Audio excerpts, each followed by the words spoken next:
The Holy See Press Office has provided a transcription of Pope Francis's remarks concerning several indigenous statues. Pope Francis' words. Good afternoon. I want to say a word about the statues of the Pachamama that were taken from the church. Might you say this is a bad depiction of the Virgin Mary? Sure. Might you say this is bad optics insofar as it gives the average person the appearance of idolatry? Maybe the average person doesn't have enough of a foundation to really understand what's going on here. Perhaps. I mean, but how far do we carry that one? I mean, because if a person saw us venerating icons during the divine liturgy or something like that, they also might think that it's idolatry, when it's of course not.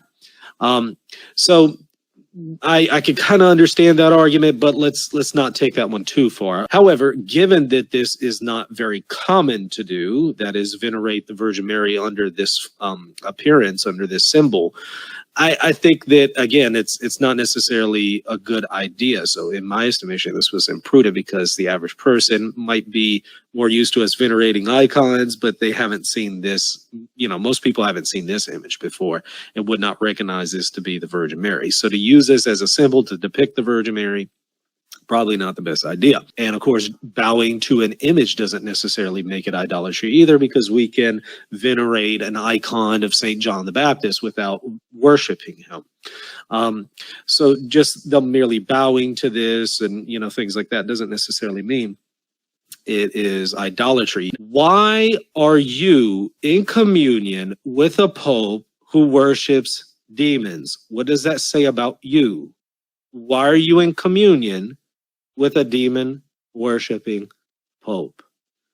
I was looking through social media earlier today and I saw Eric Ibarra was having a discussion with somebody and he asked them the same question. This has been a question that I know I've asked and he's, I think, also been asking for several years now. If what you're saying is true, you're saying you're in communion with a demon worshiping pope?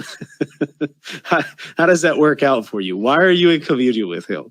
Let's consider this from sacred scripture. I mean, we could talk about being in communion with people in the first millennium, and if you're in communion with a heretic, that makes you guilty also of their sin to an extent, and that puts your own status into question. And so we could have that conversation in the first millennium, but let's actually just go to straight to sacred scripture.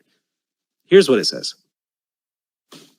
Do not be dismayed, or mismated with unbelievers. Now, I've taken that position. I've been very clear about it, and I continue to get criticized nonstop. I do recognize that the pagan gods are demons, according to sacred scripture, but I don't think that they're worshiping pagan gods here. So by me saying that this isn't idolatry, first of all, doesn't mean that I would do this. And second of all, it also doesn't mean that I'm a demon worshiper by just simply pointing this out.